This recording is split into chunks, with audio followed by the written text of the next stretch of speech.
Good morning friend, সকলকে স্বাগত জানাই সোমাশ্রী লাইফে। আশা করি সকলে ভালো আছো। আমিও সকলের আশীর্বাদে অনেক অনেক ভালো আছি। চলো, সকালবেলা টিফিন নিয়ে উপস্থিত হয়েছি। আর আজকে শরীরটা অনেক ভালো, অনেক ফ্রেশ। চলো খাওয়া দাওয়াটা করে নিই, তারপরে আপনাদের সঙ্গে সমস্ত কাজ ধরবো। খেতে থাকি, তোমাদের দেখাতে থাকি কি খাচ্ছি আমি। হ্যালো বন্ধুরা, সকাল সকাল দেখো টিফিন নিয়ে বসে পড়েছি। টিফিনটা করার পর অনেক কাজ আছে, সমস্ত কিছু কাজকর্ম আজকে করতে হবে। চলো বন্ধুরা, এখন হচ্ছে ডিমের পোচ। ওকে করে দিলাম লুচি করে দিলাম। আটার লুচি যেহেতু, ওকে এখন খাবে না করে এখন ডিমের পোচের লোভ দেখিয়েছি, এখন খাবে। এই দেখো ডিমের পোচ না, ডিমের অমলেট করছি। ডিমের অমলেট করে দিলে তবেই ও খাবে। ও ময়দার লুচি খাবে, আটার লুচি খাবে না। চলো ডিমের অমলেটটা করে দিই। দেখো বন্ধুরা, আমার ছেলে আটার লুচি করেছি বলে অনেক বাহানা করছে। এখন ওকে ময়দার লুচি করে দিতে হবে, যেহেতু ময়দাটা আমি বলেছি এখন একদম দেবো না, কারণ ময়দা খেয়ে অনেক রকম প্রবলেম হয়। যার জন্য ময়দাটা আনাই বন্ধ করে দিয়েছি। যেহেতু আটার লুচি করে দিয়েছি, সেই জন্য আবার আমাকে ডিম ভেজে দিতে হচ্ছে। ডিম ভাজার লোভ দেখিয়ে তবে এই লুচিগুলো ওকে খাওয়াতে হবে, নাহলে ও খেতে চাইছে না। ডিম ভাজা ভালোবাসি যেহেতু, ওর সঙ্গে আবার ডিম ভেজে দিলাম। ডিম ভেজে দিতে তারপরে ও এই খাবারটা খেলো। আর এই যে দেখো, ঘরের মধ্যে শুয়ে আছে আর বিছানা ওলট পালট করে দিয়েছে, শুয়ে গড়াচ্ছে। তো ওকে ওখানেই খাবারটা দিয়ে গেলাম। আর এই দেখো, এবার রান্নায় চলে এলাম। আজকে রান্না কি করব না, অনেক সকাল থেকে ভাবছি, চিন্তা করছি, কারণ না খুব বেশি হাবিজাবি তরকারি খেতে ভালো লাগছে না। তখন মাথায় এলো যে আগের দিনও টক ডাল করেছিলাম, বেশ ভালো লাগলো। অল্প করে করেছিলাম, আজকে একটু বেশি করে করলাম। আমড়া দিয়ে টক ডাল করলাম, যেহেতু ভালো লাগবে বেশ। টক ডাল খেলে মুখটা ছাড়বে। কদিন ধরে ভাত খেতে খুব একটা ইচ্ছা করছে না, যার জন্য যার জন্য ডালটা সেদ্ধ করে রেখেছিলাম। আমি সর্ষে ফোড়ন, লঙ্কা ফোড়ন দিয়ে ডালটাকে সাদলে নিলাম আর একটু মিষ্টি দিলাম। আর আজকে কি করব বলো তো, হাতে মাখা চিংড়ি ভাপা করব। এই দেখো, সমস্ত পেঁয়াজ, লঙ্কা, সর্ষে, কাঁচা তেল, হলুদ, লঙ্কা গুঁড়ো সমস্ত কিছু কড়ার মধ্যেই মেখে ওটা ভাপে দিয়ে দেবো। আর জানো তো, এটা খুব টেস্টি হয়েছিল খেতে, যা খুব টেস্ট হয়েছিল। এর মধ্যে এটা হচ্ছে চিংড়ি ভাপা। আর একটু বেশি করে পেঁয়াজ দিয়েছি আর কাঁচা তেল, সমস্ত কিছু দিয়ে এই যে গ্যাসটা জ্বালিয়ে দিলাম আর ঢাকা দিয়ে দেবো। ব্যাস, এবার ভাপেই এটা হয়ে যাবে। আর এই দিয়েই না তোমার ভাত খাওয়া হয়ে যাবে, আর কিছু লাগবে না। যাই হোক, দেখো হয়ে গেছে, শুকিয়েও এসছে। এবার আমি চিংড়ি মাছটা নামিয়ে নেবো। দেখো, আর ঝাল ঝাল আর খুব সুন্দর লাগছিল, সর্ষের একটা গন্ধ আসছিল।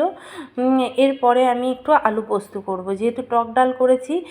আগের দিনও একটু আলু ভাতে দিয়েছিলাম, আজকে আর ভাতে দিলাম না, যার জন্য অল্প করে আলু পোস্ত করছি। জানো কেন? কারণ আলু পোস্ত শুধু আমি একাই ভালোবাসি, ওরা খুব বেশি খায় না, অল্প অল্প খাবে, যার জন্য অল্প করেই আলু পোস্তটা করছি। এইভাবেই রান্নাবান্নার সব চিন্তা ভাবনা করে করতে হবে, কে কোনটা কী খাবে। তবে আলু পোস্ত যেমন আমার ছেলেও খুব একটা পছন্দ করে না, আর আমার হাজব্যান্ডও পছন্দ করে না, তবে ওরা অল্প অল্প খাবে। আর আমি একটু বেশি পছন্দ করি, তাই আমি একটু বেশিই খাবো। যাই হোক, দেখো রান্নাবান্না মোটামুটি চলছে। দেখো কী রান্না করব করে করে 3-4 রকম পদ রান্না হয়ে গেল। প্রথমে ভাবতে থাকি যে কী রান্না করব, তারপর রান্না করতে করতে না একটার পর একটা মাথায় চলে আসে। আর এই যে এটা হচ্ছে মাছের তেল। মাছের তেলটাকে আগের দিন ভেজে রেখেছিলাম, আর আজকে একটু আলু, বেগুন, পেঁয়াজ দিয়ে আর একটু রসুন দিয়ে ভাজা ভাজা মতন করব। মানে তেল দিয়ে আলু বেগুনের একটা চচ্চড়ি মতন। যদিও বা এতে কোনো মশলা দেবো না, শুধু একটুখানি রসুন দেবো। যাই হোক, যেহেতু আমার হাজব্যান্ড, এটা করতাম না, যেহেতু আমার হাজব্যান্ড পোস্ত খেতে পছন্দ করে না, যার জন্য ওর জন্য একটু করে দিলাম মাছের তেল দিয়ে আলু বেগুন দিয়ে পেঁয়াজ দিয়ে। দেখো এটাও হয়ে গেছে, আর রান্নাবান্না সমস্ত কমপ্লিট হয়ে গেল। দেখো কম করে 3-4 রকম পদ তো রান্নাই হয়ে গেল।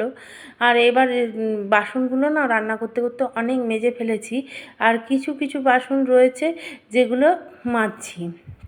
কড়াটা রয়ে গেছে। আর ভাতটা বসাইনি জানো, আজকে ভেবেছি ভাতটা ইন্ডাকশানে বসাবো। ও মা, সে ইন্ডাকশানে বসাতে গিয়ে আর এক সমস্যায় পড়লাম। দেখো তাড়াহুড়ো করে সমস্ত বাসন টাসন মেজে ওপরের সিঙ্কটা পরিষ্কার করে তারপর গ্যাস ট্যাস মুছে তারপরে ইন্ডাকশানে ভাতটা বসাবো। কিন্তু সমস্ত পরিষ্কার করে যখন ইন্ডাকশানে বসাতে গেলাম তখন ইন্ডাকশানই খারাপ হয়ে গেছে। যাই হোক, কিছু করার নেই, শেষ পর্যন্ত গ্যাসেই ভাতটা বসাতে হলো। আর এই দেখো সমস্ত কাজকর্ম বাসন টাসন মাজা শেষ হয়ে গেল। আমি তাড়াহুড়ো করছি, বেশ অনেকটাই বেজে গেছে, ভাতটা বসানো হয়নি। এই গ্যাসের স্ল্যাবটা মুছে তারপরে ভাতটা বসাবো। মাথায় আছে ইন্ডাকশানে বসাবো, যেহেতু আমার হাজব্যান্ড বলল যে 2 দিন পরে আমি গ্যাসটা, আমাদের ডবল সিলিন্ডার তো, একটা চলছে একটা শেষ হয়ে গেছে। তো আমার হাজব্যান্ড বলল 2 দিন পরে আমি গ্যাসটা অর্ডার করব। যার জন্য আমি ভাবলাম যে ভাতটা কয়েকদিন ইন্ডাকশানে করি, যদিও আমার হয় না, গ্যাসেই করি। তো আজকে ভাবলাম ইন্ডাকশানে করি, সেই ভেবে ইন্ডাকশানটাকে বার করলাম, যে আমাদের ফ্রিজের মাথাতেই থাকে। কিন্তু যখনই দেখছি সুইচ দিতে যাচ্ছি মোটেও চালু হচ্ছে না। তো অনেক চেষ্টা করে করে কিছুতেই চালু করতে পারলাম না। শেষ পর্যন্ত গ্যাসেই ভাতটা বসিয়ে দিলাম, আর ইন্ডাকশানটা যেখানে ছিল সেখানে তুলে রেখে চলে এলাম। আর এবার করব আমি বিছানা পরিষ্কার। এটা নিচের ঘরের বিছানাটা পরিষ্কার করব, কারণ এটা না বড্ড গুটিয়ে যায়। সবসময় বলি না, এই যে বালাপোষটা নিচে রয়েছে, কারণ এখনও পর্যন্ত খাটের তোষক ফোষক আনা হয়নি, তোষক গদি কিছু নেই, শুধু একটা বালাপোষ বিছিয়ে রেখেছি, যেহেতু এখানে কেউ শোয় না, তাই চার করে কোনো কিছু পাতানো হয়নি। এইভাবেই চলছে সমস্ত কিছু, আর সব দিকটা ম্যানেজ করেই চলতে হয়। চলো বন্ধুরা, রাত্রিরের খাবার হচ্ছে আজকে মুড়ি। আজকে মুড়ি খাবে সবাই বলছে, তা যেহেতু রুটি করতে বারণ করছে, তাই জন্য একদিকে আলু সেদ্ধ বসিয়েছি আর একদিকে বেগুনি ভাজছি। চলো দেখাই তোমাদের কি করছি। আজকে রাত্রিবেলা আর রুটি খাওয়া হবে না। তো আমার হাজবেন্ড বলল অনেক দিন মুড়ি খাই না, আর সেইভাবে আমাদের মুড়ি খাওয়া হয় না। তো বলল আজকে রাত্রিরে একটু মুড়ি খাবো, যার জন্য প্রেশার কুকারে বসিয়েছি আলু সেদ্ধ, আর এখানে করছি বেগুনি। চলো খাওয়ার আয়োজন সমস্ত করে নিয়ে ওপরে নিয়ে এসছি। এবার সমস্ত কিছু মাখাবো আর খাবো। চলো আজকের জন্য এইটুকুই ভিডিও থাকলো। সকলে আমাদের পাশে থেকো, লাইক করো, কমেন্ট করো, শেয়ার করো। চলো টাটা দিয়ে